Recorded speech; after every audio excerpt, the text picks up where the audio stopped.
Orain? Vale. Bueno, eskerrik asko eta Kitxo elkarteari, gonbidapen honengatik. Ni ez naiz unibertsitateko irakaslea, ez naiz ikerketak egitekoa, baina, bueno, uste dugu herrigintzan, uste dugu jendartean, haukagula eragiteko gaitasun bat, eta horixe, saiatuko naiz azaltzen alik eta lasterren, alik eta zehatzen agerraldiko egitasmoa, bale? Ordune, bueno, agerraldia zer den ulertzeko, uste dute ulertu behar dugula lehenengo, zer den herrigora, bai? Zer den herrigora, nondik sortzen den eta zein den pixkat herrigorak dituen helburuak, bale? Ordune, herrigora batzuk ulertuko duzu zer den, beste batzuk ez, baina saiatuko naiz alik eta laburren azaltzen, bale? Zentratzeko pixkat agerraldiko egitasmoan. Ordune herrigora orain dela 10 urte sortzen den proiektu bat da, bai, 3 oinarrirekin, bai, euskara, elikadura burujabetza eta auzolana, bai, egiteko modua edo nolakotasuna. Ordune esperientzia batetatik abiatzen da, bai, 7 bat harreman sareak hausnarketa bat burutzen du, eta begira jartzen du bi zonaldetan. Bata Siberua zen, eta bestea Nafarroa hegoaldea, edo Nafarroako herribera. Ordune bertan ikusten zen Nafarroako hegoalde horretan ikusten zen zeudela bi defizit. Bi defizit gero ikusiko dugun bezala indargune bihurtzen altzirenak. Bata zen euskara, eta bestea zen nekazaritza, nekazal produktuak, eta bueno, horri erantzuteko edo esperientzia txiki bat abiatzen da, ez? 7 bat harreman sareak hasten da harremanetan harremanetan argia ikastolarekin, tuterako argia ikastolarekin, eta erabakitzen da edo ikusten da behar ekonomiko batzuk zituela, ez? Eta behar ekonomiko hiei erantzuteko laguntza ezberdinak behar zituela. Orduan, produktore batzuekin jartzen gara harremanetan, eta, bueno, kontserbera birekin hain zuzen ere, ez? Eta, lote batzuk osatzen ditugu, ez? Lote horiek, edo lote horietatik ateratako etekina, argia ikastolarako ziren, ez? Guazinen lagun, ezagun, eta barrekin lan egiten, ez? Orduan, bueno, ikusi genuen esperientzia horretatik abiatuta, zeukala, tiroia honek, ez? Eta ikusten genuen, Nafarroaldeko produktuak Euskal Herriko plazan kokatzeko, aukera bat zegoela. Eta bigarrenik, iristen ginen Euskal Herriko plazetara produktuekin, baina gainera euskara ere laguntzen genuen, ez? Orduan, bueno, ikusi genuen hor, produktore gehiago sartzen algenituela, ikusi genuen hor, euskalgintzako eragile ezberdinekin elkarlana egin behar genuela, gu ez genuen inolako espaziorik okupatu nahi, inolako zerarik okupatu nahi, baizik eta alderantziz, ez? Zeudenak laguntzea, zeudenak auspotzea, eta ikusiko genuen, noraino iristen ginen, ez? Ordune sortzenekin, EAEKarekin eta ikastolen elkartearekin, ez? Bereziki harreman hori hasten gara garatzen, zergatik horiekin, ikusten genuelako ezagutzaren eremuan, zeudela hiru eragile nagusi horiek lanean bertan, ez? Eta orduan, hitzarmen bat egiten dugu, eta hasten gara, nolabait forma ematen, edo izan bat ematen proiektuari. Eta gero, izana bazuen proiektu horrek, baina izenik ez. Orduan, hasi ginen, hitz joko batekin, herrigora, ribera, herrigara, ezaki zer, gure pajeoak, eta azkenean herrigora, bai? Orduan, herrigorak erantzuten dira 3 pilar nagusi horiei, auzolana, elikadura burujabetza eta euskara, ez? Orduan, auzolanaren komponente hori, uste nuen beharrezkoa zela, ezinbestekoa zela, zergatik, Euskal Herriaren edo Euskal Herritarron genetako bat, hori izan dela, ez? Kooperatibismoa, auzolana, elkarrekiko zaintza, laguntza, eta komponente hori eman da, esan dezakegu gaur egun gure altxorra dela, ez? Gure sarekidea, gure bolondresak, herri zerri kutsak mugitzen dituzten jende horiek, eta eskerrak beraiei, guztioi, olako egitasmoak aurrera jarraitzen dutela, ez? Ordune honekin guztiarekin, lehenengo kanpaina baten genuen, saskien kanpaina, etekinak joaten ziren sortzen ikastoen elkartea eta ekarentzat, eta jendeak esaten zion, oso ondo produktu hau, baina gu nahi du gehiago, ez? Nahi ditugu zaintzuria kontsumitu, nahi ditugu gorburua kontsumitu, nahi ditugu piperra kontsumitu, eta ez daukagu aukerarik. Orduan, okurritu zitzaigun beste kanpaina bat egitea eta eskutik eskura deituko dioguna, ez? Zegatik eskutik eskura, unai genuena zen Euskal Herriko plaza horietan kokatzea produktu horiek, baina bitartekaritza espekulatibo hori apurtzen, ez? Esan dute, herriak egiten du bitartekaritza, herri bitartekaritza bat, orduan hor, lortzen alditugu Nafar hegoaldeko baratzetako produktuak, prezio batean, jatorrizko prezio bat den, prezio sano bat den, prezio bat gainbaliorik gabe, ez? Orduan, hasi ginen ere produktore ezberdinekin harremanetan eta lortu genuen hori, ez? Eskutik eskura kanpaina. Horre elikadura burujabetzak hartzen du garrantzi hau, baina egiten duguna da euskerarekin ere marra gorri batzuk jarri, ez? Eta euskeraz etiketatu behar da, eta euskeraz bere webgunea gutxienez eduki behar dute, ez? Horretan marra gorri batzuk jarri genituen. Orduan, koizle gehiago batu ziren ekimenera, hasieran geunden 5, gero 10, 15, eta gaur egun gaudo 23 ekoizlek parte hartzen dute errigorako egitasmoan, ez? Orduan hori, esan dezakegu, heldu dela heldutasun batetara errigorak eta guztione laguntzari esker, proiektu bat nahiko asentatua dagoena dela esan dezakegu, ez? Orduan, bestalde, guri ere esaten genuen, edo guk ere gure hausunarketetan esaten genuen, horrela jarraituko dugu beti. Ondo dago, ezagutzaren eremura, edo ezagutzaren eremua ekonomikoki laguntzea, lortu 2 milioi inguru euro azkeneko edo 10 urte hauetan, oso ondo dago, beharrak oso ondiak dira, baina esaten genuen, ezagutzaren eremu horietatik aparte, euskarak beste zerbait behar du zonaldean, ez? Beste zerbait, non gure aurra, gure helduak ateratzen direnean euskaltegitatik, ikastoletatik, eskoletatik, euskeraz bizi alizateko, euskera praktikatu alizateko, euskaraz aixialdia jorratzeko, euskaraz espazio ezberdinak, bestelako posizionamendu bat lortu alizateko, ez? Eta orduan hasi ginen pentsatzen nola sortu bestelako proiektu bat, ez? Bestelako proiektu bat, oinarria izango duena, ezagutzaren eremua lagunduko dugu, baina bereziki espazioak berreskuratuko ditugu, bestelako posizionamendu bat emango diogu euskarari, eta erabileraren alorrean bultzada garrantzitsu bat emango diogu, ez? Orduan beste 3 pilare jartzen dizkiogu agerraldeari, eta gero etorri ziren nola finantziatu, zer egin, eta hor genuen Euskarari Puzka kanpaina, saiatu ginen Euskalgintzako 3 eragile nagusi horiekin negoziaketa bat, zera bat egiten, eta azkenean lortu dugu nolabaiteko partida ekonomiko handi bat joatea agerraldira, ez? Orduan ni gero jarraituko eta azaltzen edo txapa ematen, saiatuko naiz alik eta harinen egiten, baina bideotxo bat jarriko dizuet bestera batean azaltzeko agerraldia, bale?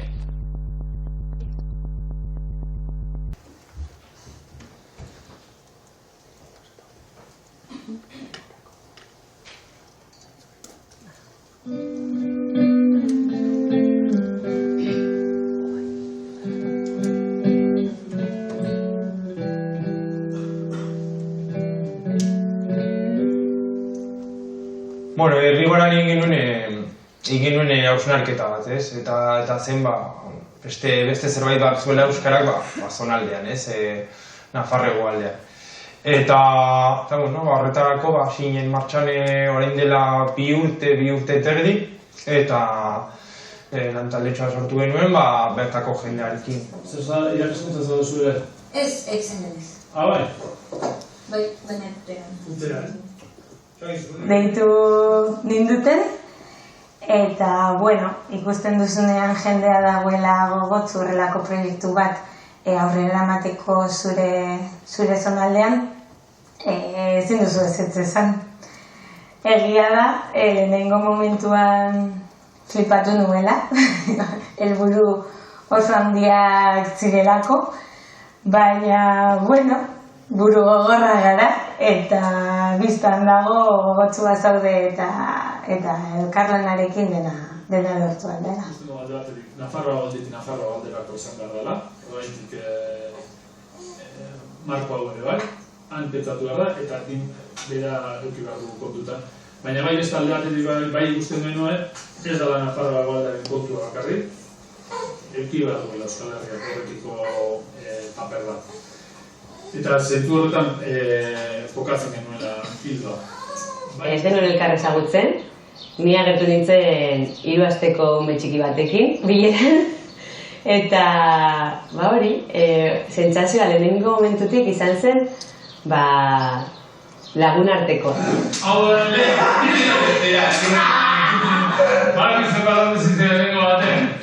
Eta egia da, izan dela 2 urte, luze, baina, luze eta politak bat aldi berean, ez? Lehenengo urte osoak hasi izan zen, pentsatzeko izena, nola, zer den garrantzitsuena, zer ez.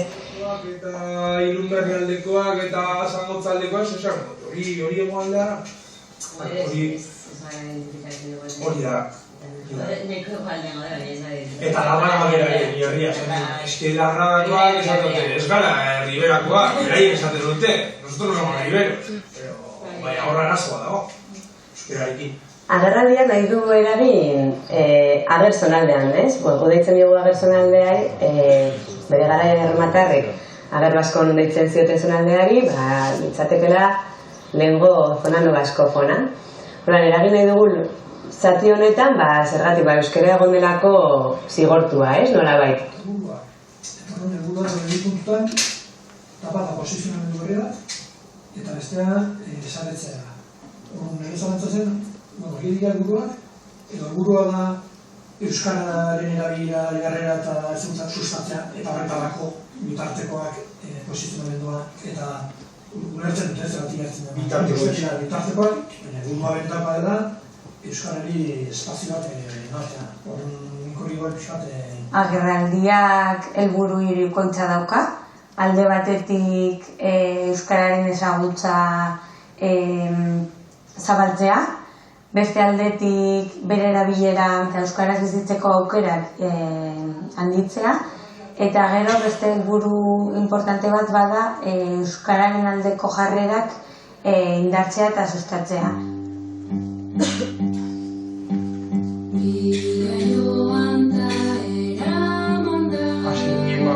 Pixkanaka, bertako jendearekin hitz egiten, saretze lan handia egin genuen, eta, esan dezakegu, 50 herriren bueltan, bateatu genituela, ez? Eta jende pila batekin, eta planteatu genuen agenda bat egitea, agenda bat ez xira batean bueltak ematen genizkion eta agenda kultural bat ingo ez, baina agenda kultural hori hankamotz geratzen zen, ez? Eta azkenean esan genuen, agenda bat eremu edo esparru ezberdinak ukituko dituenak. Eremu sozioekonomikoa, aisialdia, ezagutza, kirola, mundu ezberdin asko jorratuko dituena, ez? Eta, saretze lan horretan, agenda horren aitzakipean joaten ginen, ez? Zer egin dezakegu, ez? Zuen herrian, zuen eskualdean, euskerari bestelako auspo edo bultzada bat emateko, ez? Eta, leku batzutan ateratzen zen, polita izango litzateke, ludoteka bat egitea. Polita izango litzateke, euskeraren aldeko, lasterketa bat egitea. Polita izango litzateke, euskera plan bat egitea, enpresa bat euskalduntzeko.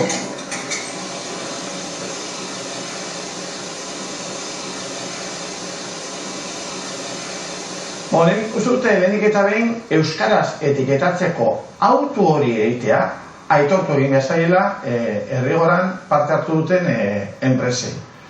Oain, beste urraz bat egitera datoz, ezta? Agerraldiaren laguntzarekin, badatoz beste urraz bat egitera zer eta euskara plan bat. azken finean zer da euskara plan bat? Gure bezalako hizkuntzek zer behar dute normalizatzeko? Behar dituzte hiztunak, baina behar dituzte espazioak. Alegia, euskaldunak sortzearekin bakarrik ez da hizkuntza normalizatzen. Gero, hiztun horiek espazioak behar dituzte euskaraz bizitzeko. Eta espazio horiek modu desberdinetakoak dira. Zaiteke aisialdian dauden espazioak, baina badira eremu sozioekonomikoan dauden espazioak ere. Eta enpresak azken finean, eremu sozioekonomikoaren atal esanguratsua da. Hortaz, jakinda, Nafarroako hegoaldean legea aldeko ez dugula. Jakinda askotan kontrako jarrera batzuk egon izan direla. Enpresa horiek oan erabakia hartzea, beraien enpresak euskalduntzeko urratsak egitearen, eta hori gainera, plangintza baten bidez egitea, nik uste dut hori aurrerapauso itzela izan daitekela. Eta gainera, Euskal Herriko gainerako enpresei erakusten diela, benetako borondatea baldin badago, erraz eman daitezkela urratsak. Nik uste dut agerraldiak egin alduen ekarpen handiena dela herritarrek saretzea. Haien artean ezagutzea, gero elkarlaguntzeko, baliabideak partekatzeko, motibatzeko eta horretarako bai. Gune genuena zein, ahalik eta jende gehien batu elkar ezagutzeko eta euskaren alde mugitzeko, eta momentu horretan, bapatean, pandemia. Ezin gara elkartu, ezin gara etxetik atera, egiten ditugun gauzak egin behar ditugu aforo mugatu anekin. Hegazkina gora! Hegazkina bera! Hegazkina gora! Hegazkina gora! Gora!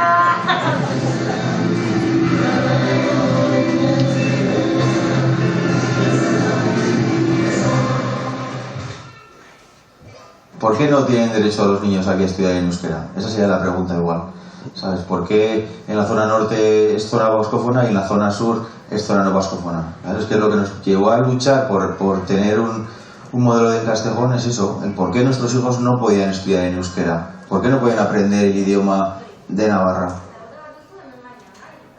Los chiquis vienen encantados de la ludoteca, o sea, acabó en junio y estaban deseando todo el verano que llegase septiembre o octubre para volver a la ludoteca, o sea, van encantados, salen encantados, con ganas de volver, o sea, es una maravilla para nosotros. O sea, una zona donde salen del cole y no hablan absolutamente con nadie en euskera prácticamente, o sea, una actividad en euskera para los niños es un apoyo que valoramos muchísimo los padres y madres de los niños aquí. Asko gara, hemen bizi garenak, eta hemengoak izanik euskalduna garenak, ez? Euskal zaleak ere bai.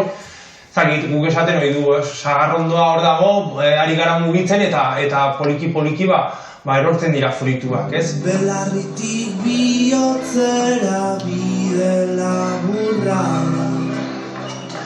jolas parketik tabernara, udaletxetik fabrikara, bazterrak erdia bagara, jalgi ezagun behingo euskara, gabezegarriko du, iturrizarra plaza erdira, iragana eta geroa, agerraldian urtu dira, agerraldian urtu dira, agerraldian urtu dira, agerraldian urtu dira.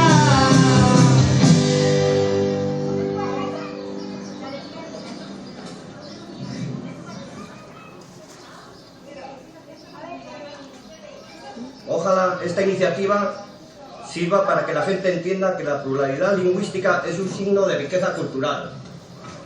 También me gustaría decir que Euskal Herria, sin perder la identidad de cada comunidad, Euskal Herria no se entiende sin Navarra y Navarra no se entiende sin Euskal Herria. Nafarroa Aurrera elkartetik sortu genuen plakak elebidun jartzearen ekimena. Eta orduan, Sartogako udalan presentatu genuen, 2008ko otsailean, Eta hortik aurrera, agerraldiak finantziatu du ekimena eta udala ados egoenez aurrera bota dugu ekimena. Agerraldiaren eskutik etorri zen ideia, proposamena eta iruditu zitzaigun ideia polita eta orduan proposamen bera aurkeztuko dugu egun hauetan Osako udalari eta ea ongi iruditzen zaie eta aurrera egiten duten. Honen berri esan zigutenean, gu ideia hartu genuen oso pozik, ikusi genuen agian Mendarian ere posible izango zela egitea eta aurrera goaz horrekin, gainera ikusten dugu euskararen normalizaziorako aukera ona eta hori aurreritzi asko gainditzeko aukera ona dela plakenaz, ez da pauso handi bat, baina pauso txikiak eginez, aurrera goaz euskararekin zonaldi honetan. Nik uste dut guretzak erronka handia dela ekintza iraunkorrak agendan sartzea. Aurten sartu ditugu ekintza zehatz asko, baina asmoa dugu beste batzuk sartzea agian hasteko eta lehenengo urteetan gure laguntza beharko dutenak eta horregatik agendaren parte izango dira, baina hemendik urte batzuetara behin bultzada hori jasota bere bide propioa izan ahalko dutenak eta gero zonaldean geratuko direnak. Garrantzitsua da ere euskalgintzako eragileak eta baita zonaldeko euskaldun guztiak eta euskaltzale guztiak sentitzea agerraldiaren partaide, agerraldia ere beraiek badira eta konfiantza osoz azalatu behar dizkigute haien kezkak eta haien beharrak gu laguntzeko prest gaude, horretara etorri gara ezin horren aurka egiteko, denak batera, edo denak batzera eta denak batera aurrera egiteko. Zagit, unerik politena osoena zin izan den, esan dezakegu jendea, ez? Jendea eta ez jendea bakarri baizik eta jende horren gogoak, ez? Oztopo guztien gainetik nola dukaten, ez?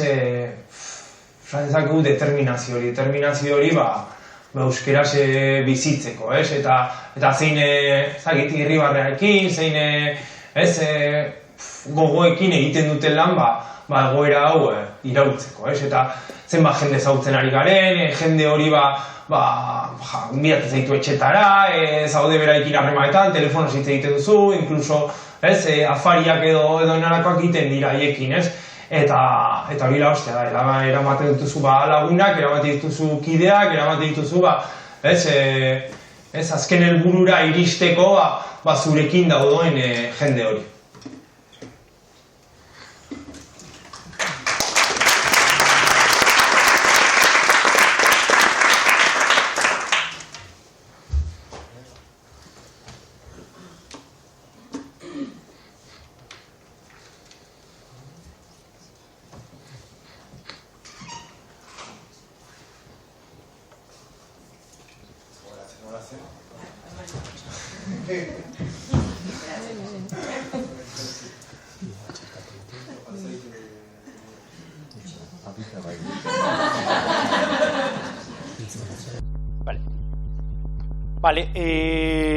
Bideoan gure komunikazio arduraduna artista bat da eta oso ondo egin zuen gidoia eta jende ezberdinaren parte hartzaren bitartez lortu zen olako bideo bat egitea, ez? Ordune bideoan aipatzen duen bezala rigorak edo agerraldia barkatu hiru zera ditu, ez? Ezagutzarena jarraituko dugu laguntzen dauden ikastola, dauden eskolak, dauden euskaltegiak beti ere, gero erabilerarekin saiatuko gara ere erabilera sustatzeko ekimen ezberdinak egiten, antolatzen eta gero bereziki posizionamenduarekin, ez? Posizionamendua oso garrantzitsua da, guretzako Nafarrego erdialdean bizi garenontzat, euskara leku askotan oso arrotza da, euskara ez dut entzun, inkluso ez dago A-model horik, hau da, euskara asignatura bezala ez da existitzen. Hor daukagu lan handi bat edo lan oso bat ez egiteko. Guk ez dugu nahi kokatu negatiboan, inkluso beti ere buelta ematen dio historiari, uste dugu bai, negarri inbar dela, beti, bai, baina guazene buelta ematera horri guztiari, eta esatea, positiboan kokatuko dugu, badaude euskaldunak, badaude euskaltzaleak bereziki, eta euskaltzaletasun hori zabaltzeko, egitasmo ezberdinak piztu behar dira euskalgintza klasikotik haratago uste dugu, ez? Eta, bai, virtualidadea handi bat ikusten dioguna agerraldiari da pixkat ala karta edo egiten dugula lan joaten gara herri ezberdinetara, eskualde ezberdinetara eta ezin dugu aplikatu igual Lizarran dagoen egitasmo bat eta Tuteran edo Ablitasen dagoen egitasmo bat eta Bianan, ez? Zergatik, errealitateak oso ezberdinak direlako, ez bakarrik errealitate linguistikoa, baizik eta sozioekonomikoak eta horiek ere kontutan hartu behar dira, ez? Ordune, zoazenean herri horietara eta gainera zuei guzti esker, saskiak erosten dituzuenei esker, ekarpena horretara doa, esan dute ez zoaz diru askatzera, eskaintzera zoaz, ez? Eta orduan jendeak esaten du, bauze guai dagoen, ez? Gainera etortzen zaete, diru batekin eta ez bakarri diruarena bai, oso garrantzitsua da, baina bereziki agerraldiak egiten duena da, jendea mugitu, jendearen gana hurbildu, eta bitarteko humano horiek, eskaini, ez? Askotan ez dakit ez da plangintza bat egiten, edo dena, guazen guztion artean, behar horiek, identifikatzera eta behar horiei, erantzutera, ez? Orduan, ahaztu zaitlena aipatzea, agerraldia, sortu baino lehen, eztabaida ezberdinak izan genituela, eta lehenengo eztabaida zen, nola delimitatu zonaldea, eta zein da zonaldea. Ordune, bere garaian zona no baskofona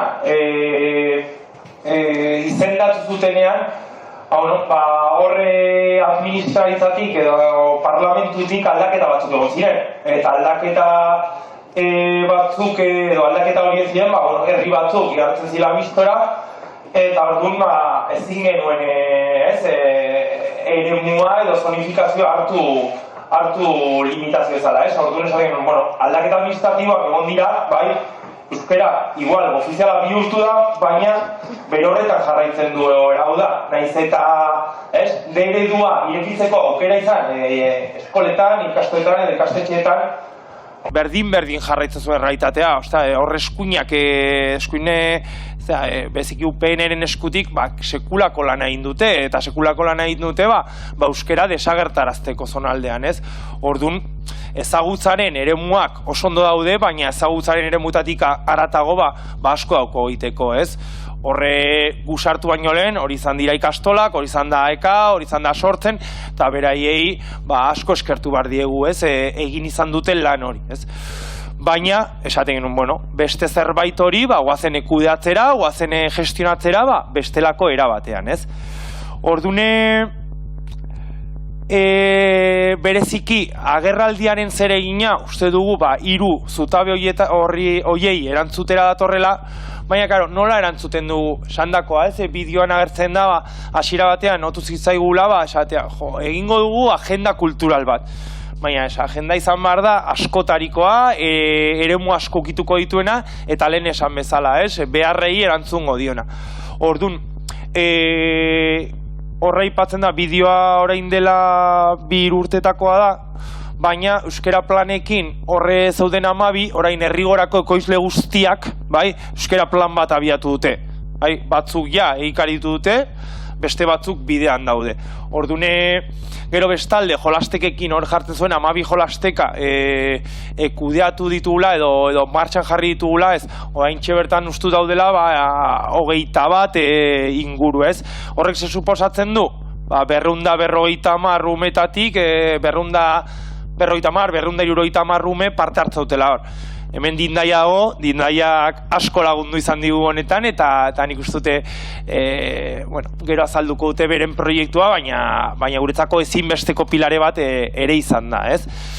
Gero ere, bestelako egitasmo batzuk sortu izan dira, Union Tutera bezalakoa. Union Tutera kirol talde bat da, futbol talde bat, bestelako ez dakit balore batzuekin, ez? antiarrazista da, euskaltzalea da, euskarari beste leku bat emango zaio, eta, bueno, horrari dira lehenengo sortu zuten, lehenengo mutilen talde bat, bai? Eta gero emakumezkoen talde bat sortu zen, ez? Orduan, orain ere, ari dira beste eztabaida prozesu batean, non kirol talde bihurtu nahi duten. Zer esan nahi du honek? Eskolak ere maten saiatuko direla, umei, bestelako baloreekin ez izateko futbol eremu horretan, ez? Era berean ere, bestelako proiektu bat dago martxan Union Tuteran, oraindik ez da egikaritu, baina prozesuan dago, eta da bertan ere imigrante edo migrazio pila bat dago, bai? Ordune nahi duguna da migratzaile horiek ere gerturatzea euskerara, eta euskerara gerturatzeko modu on bat ere bada futbola, ez? Ordune, futbola maite dute, baina futbola maitez gero hor daukate aukera bat ere futbolean aritzeko, baina euskeraz bestelako balore batzuekin, eta hor dago eskola horren etorkizuna oparotasuna edo badagoela, ez? Gero bestetik euskeraren egunak egiten dira, gero topaketa ezberdinak egin izan dira, eta hor agenda oso bat egiten da, ez? Orduan esan dezakegu, pixka dazkarnoa zen bestela esterre utziko. Eta, agenda bada, zutabe haundi bat, baina beste bat da, aipatu duguna, aretzea. Askotan zonaldean, dagone sentimendua da, umezurtz dagoela jendea, ez? Nafarroaren zabalera eta dapena oso handia da. Ezakit, Garesetik Tuterara, baude kilometro pila bat, lurraldea oso zabala da, ez?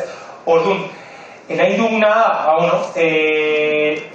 euskeraren oinarria hartuta, nola erantzun dizakegu zonaldeko, zonalde bezala, honi guztiari, ez? Orduan, jende ezberdina ezagutzeari gara, bitartekoa konpartitzen dira, jakinduria ere konpartitzen da, esperientzia konpartitzen dira, eta uste dugu, askoz ere errazagoa dela, lan egitea, jende baten, egitasmo baten, jarduera oso baten, mugimendu oso baten, ez da egite, gonapean, euritakopean, edo enalakoa, bakarrik egotea baino, ez? Eta guretzako, sariki horiek, lehen aipatu bezala, gura altxorra dira, ez?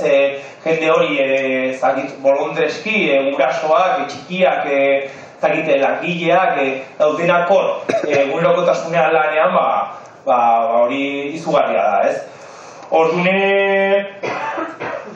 esan dezakegu, oraindik ere, baukagula asko iteko, baukagula, ez dakit, desentran egiteko, baina, baita ere, zute argiak ilunak baino gehiago daudela. Zergatik, hor daukagula bide oso bat iteko, bai?